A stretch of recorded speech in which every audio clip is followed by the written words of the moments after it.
Hello, friends Romans, and also countrymen! Oh my god, it feels amazing to say that. Welcome back. Welcome back to SurvivalCraft! I've got my coffee. I don't know if you can hear my coffee sips. But I got my coffee and we're all ready to go. So you may or may not have known that I was gone for like a couple weeks because my graphics card essentially died in my computer. But it turns out it didn't die. It was just dirty. And I bought a new case recently, and when I swapped out cases, I cleaned all my parts, and my graphics card works perfectly fine now. In fact, it works better than when I got it. So, there you go. So, yeah, we're here with SurvivalCraft. Boo, boo, boo, boo, boo. I'm making hell for myself in editing already. But, anyway, we're back, and today we're going to be talking about, some basic redstone logic, because, I realized I've been going through these videos, and I'm going to be getting more heavily into redstone soon, now that we've kind of progressed to the point that we are at, in my world, so I figure I should probably just get the basic redstone logic out of the way so it all makes sense when I'm talking about what I am with redstone. And if there are breaks in my speeches, because I am drinking coffee. So, first of all, just show off the world, what I have again. So, same as before, though the other thing I should show is I've got a butt ton of... Oh, I've got more raw beef. Got a butt ton of steaks. Let's see.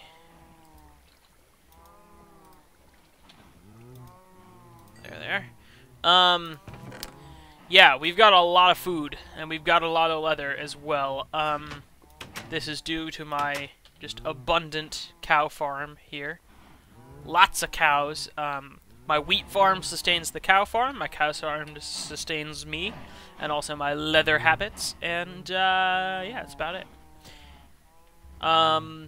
So yeah.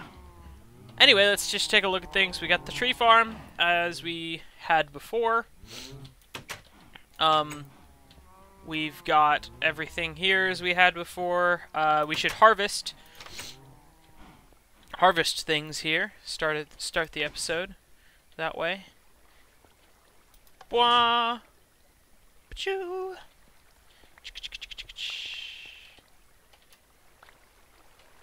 Yep, harvesting that farm. Harvest that farm. Yeah, I mean, things have been running pretty much as usual. This is actually kind of the first time I've really been in my world. You can tell, actually, because the wheat really hasn't grown very much. I haven't really been in my world for a while, just because of being gone due to computer problems. So I haven't really, like, not a lot has changed since the last time we took a look at what I had. Just a lot more ores and a lot more resources, just from few sessions of sort of mining and gathering, because I often work on this world when I'm like watching YouTube videos and things, just because it's something nice and passive to do while I'm sitting here. So that's kind of when most of like the grunt work gets done. So anyway, we got everything here, and we're going to be getting into basic redstone logic. So first of all, we're going to need to make some more repeaters. Now, I only have one at the moment, but we can make more. So I will show you how to do that. The things you're going to need, first of all, are some redstone torches, which are really easy to make. I don't have any sticks. Well, okay. Imagine these are sticks. That's redstone. That's redstone torches. It's very easy. So repeaters, all you're going to need is a strip of stone, smooth stone, not cobblestone, on the bottom here, a redstone torch on either side, and a piece of redstone in the middle. And that'll give you another repeater. Now I'm gonna make a couple more. Because that just seems like the right number to make. And then you'll also need some buttons, and that's very easy to make. It's just 2 pieces of smooth stone because I'm dumb. Actually, 1 piece of smooth stone. It used to be 2. I think it used to be 2. Anyway, 1 piece of smooth stone gives you a button. 1 piece of wood gives you a wooden button. And then you'll also need some just general blocks for this. And redstone and a lever. And yeah, that's really all you need. So, let's get started. We're going to use this little outdoor area here to demonstrate some of this redstone. So, first of all, the first thing you need to know is redstone runs a length of, I believe, 15 blocks. So you can see this piece of redstone is not powered, so nothing after that will get powered, but up to this point, 15, the redstone line will receive power. So that's the first thing to know, just because it's useful when you're building redstone things, because often you're going to need to run redstone for a long distance. Now, actually, let me build that back out to the full distance here, because one of the things that becomes very important in simple redstone is figuring out a way to extend the signal. Now, what that means is that you need to have some sort of form that will make the signal extend, usually to connect to things that are far away. So, easy way to do that is just a repeater, and then the signal will start again at full power. This will become more important later, signal strength, because for example, this right here has a signal strength of 15, then 14, and so on. And so this repeater will reset this block here to 15. So, and this one would be 15, not 14, I lied. Anyway, so you need to use such things as repeaters. But if you don't really have access to repeaters, you should, because you'll probably have butt tons of redstone. But this is like the simplest way to extend a signal here. Part 1, inverters. I'm going to bring it back just a little bit so I have more room. But this is kind of a thing from back in the day, like early Minecraft. And that is basically an inverter. An inverter. An inverter basically does this. It is a block with a redstone torch attached to it. Now, the torch can be on top, it can be on any of the sides, and when a block with a torch on it receives power, the torch will turn off. Now, there are various methods of putting power into a block. You can have just a line of redstone running directly into the block there, like that, like we have it here. You can have it on top, but it's not necessary. You can also have a repeater going into there. That works as well. Now, one thing that doesn't work, that I'm not sure if it used to work, but say you do this, you can see that the redstone is not actually connecting, like it is there. It's not actually connecting to the block. That means that this torch is not being powered, and thus it is still on. Now, inverters were the primary method for extending signals back in early Minecraft, because what you can do is you can extend this signal another 15 blocks from this point, and then you can put another, and I know this isn't 15 blocks, but you can put another inverter and then invert the signal again. So when you put it here, you'll see when I turn off the line of redstone, there's a slight delay, but that last piece of redstone turns off. And this was a really good way to extend the signal for a very, very long distance without the aid of repeaters, because they really weren't in the game.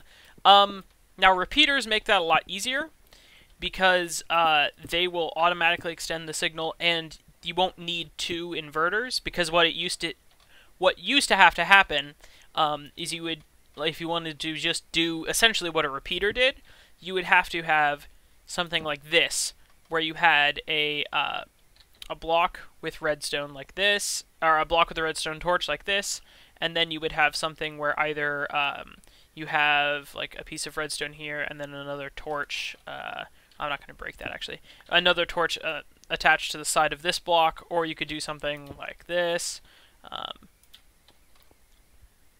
like that, to extend the signal. And that is an old school repeater essentially. But the thing with a repeater is that it actually delays the signal as well. So this is part 2, repeaters. I should start labeling these. Well, that last part will be... So, repeaters. They will do the same thing as what I just built there, except they will delay the signal, and that's what this second little torch thing here means. So, you'll see when I turn this on, there's a short delay between this line of redstone turning on and this line of redstone turning on.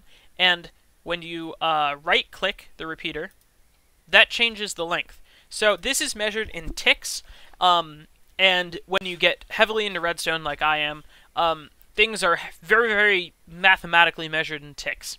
So this is not 0 ticks, and that's a common mistake. A lot of people call it 0 ticks, but this is not 0 ticks, even though it is at the standard default setting. This is 1 tick. So if you look at this, the delay between this line of redstone and that line of redstone, that is what is called a 1 tick delay. So if I change this to there, that setting is 2 ticks of delay. So if I turn it off and turn it back on, you'll see a more noticeable difference. This is 3 ticks, as you can see, and 4 ticks. So that becomes very useful when you're building redstone machinery. That comes into play because that builds in the timing, especially for pistons. So if you do something like this where you just attach a bunch of repeaters together, you can extend the signal to something ridiculous. For example, this is 16 ticks of delay. So that becomes vastly important later. But for a very, very simple use, you probably just want to keep the repeater on 1 tick of delay, because all you're going to usually be using it for is just extending this redstone signal so that this block here, this block of redstone, is going to be at full signal strength, and you can extend the signal another 15 blocks. So that's repeaters, and the next thing I think we'll be covering... Part 3, gates. So, the thing that we'll be talking about right now is logic gates in Minecraft. Now, this is something you probably won't end up using very much, unless you're getting really into redstone, but this is kind of the bread and butter of redstone. So, the idea behind logic gates is just simple ways to have a signal be affected. And the first one we're going to approach is just a standard input-output gate, and that is this. That's all this is when this lever gets turned on, this redstone gets turned on as well. Now, this is all about input and output with gates. The input is always what is powering the redstone. The output is always what is happening to the last piece of redstone in the gate. Now, this is just simple, an input-output gate, because it's the input is equal to the output, on is on. Now, that's pretty simple. I'm going to try to talk about it in mostly layman's terms, not use in many logic terms. Now, the inverter that I just showed you, also this is another way of doing sort of an inverter, but this is the idea behind this is it is a NOT gate. And that just basically means that the signal is not the same. So this lever is in the off position, but the redstone is on, meaning that the input does not equal the output, which is why it's called a NOT gate. So then you've got the this one. So it basically does the same thing. It just changes basically the state. So this becomes the off state becomes the on state, and the on state becomes the off state. So, those are the two really, really, really simple ones. And then you start combining them. Now, this is where it gets a little more interesting. One of the gates that's very, very commonly used is called the AND gate. And this is very, very, very simple. I'm going to build both the AND gate and the OR gate because they're similar but not the same. So the AND gate, here's just a good example of how to build one. You've got 2 torches here. You've got 2 levers here. And then you've got torch here, redstone here, and redstone here. So this redstone block here is the output. These 2 levers are the inputs. So you can see that right now they're both in the off state. Up is always the off state with the lever. And these torches are on because there's no power going to them. This piece of redstone is on, thus turning off this torch. And then this piece of redstone is off. So currently, because we have 2 inputs, both inputs are off. This redstone is also off, so the input does equal the output. But what's interesting about this gate is when you flick one lever, now this input is on, and this input is off, but the output is still off. And what this means is that you need to turn off both of these levers for this to be powered. Now this is super useful if you want some sort of like combination lock or something like that. But this is called an AND gate because it means that both inputs need to be in the same state for the output to be in its correct state. So both of these need to be on for the output to be on. Now, the similar, but not the same, gate that is also commonly used is the OR gate. And the OR gate is very, very simple to just demonstrate. All you need to do is just have a lever on either side and some redstone here. Now, the OR gate is really simple. It basically just means either of the levers, when either of the inputs, I should say, when they are putting out power, the output turns on. So it's basically the same as just putting a bunch of inputs on a block here, like I'm doing. It's very, very simple, and those are used a lot as well. It just means that you can have multiple inputs that do the same output. Part 4, clocks. Oops, I just broke that block. So the last thing that we're going to talk about is clocks. Now these are used a ton in redstone technology because they're just really useful. So I'm going to build you just a very, very simple clock that uses 4 repeaters, which is why I have 4 repeaters. Convenient! So, we've got 4 repeaters in a circular pattern like this, and we're going to put them all on 4 ticks of delay. So, this is, you would think this is going to be a 16-tick clock. Sort of.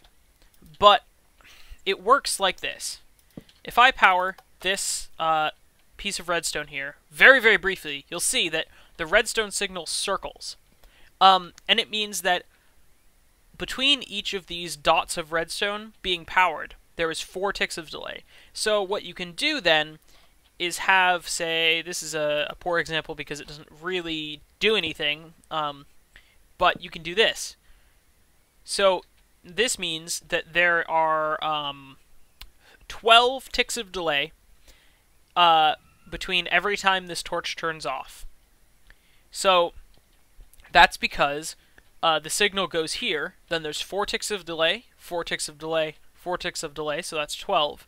And then it goes into this repeater. I'm sorry, this is 16 actually, because it is the whole loop. So it is 16 ticks of delay between every time this one gets powered. Now, these are just super useful because they get used in redstone all the time for creating things that need to be constantly working or constantly updating.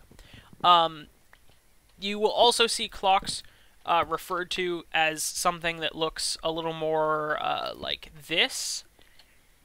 And this is also technically sort of a clock, but it does not circle. It just goes through once, and that is just for timing a redstone machine so that all of the parts are working in the correct timings to do what they're supposed to do. And that's kind of the logic behind the farm here and the farm over here. There's just a little bit of timing logic for these pistons to be dropping down. Now, that is pretty much it for the redstone logic. I hope you enjoyed, and I hope you learned something a little interesting if you didn't know anything about redstone. Because it's very interesting and it's very useful for many things, and I'm definitely going to be using it more and more in these videos. So I would hope that you guys would be accustomed to redstone just a little bit, so that you can kind of understand what I'm doing when I'm building these redstone machines. So anyway, guys, I'd like to thank you guys for watching.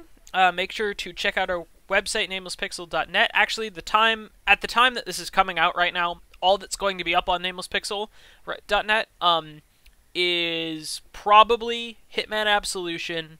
All of it is going to be up. And Situationally Mediocre. Those are the only things that are up on the site right now because we rebranded the site. And that kind of means that we need to redo all the content. So there will be a little bit up there if you want to watch stuff on the site. But as of currently, a lot of the site is still sort of in its development stages. So if you want to go there, go there. Definitely check it out and just see what it looks like, because we're pretty proud of it. But as of currently, its functionality is kind of limited. So just keep track of the YouTube for now, because that's where everything's going to be going up consistently. Otherwise, follow us on Twitter, namelesspixel, twitter.com/namelesspixel, sorry. Then also follow me on twitch.tv, twitch.tv/splice14, SPLICE14. And I think that's all of our accounts. I don't remember how to do my outro anymore. Anyway, thank you guys for watching, and I'll see you next time.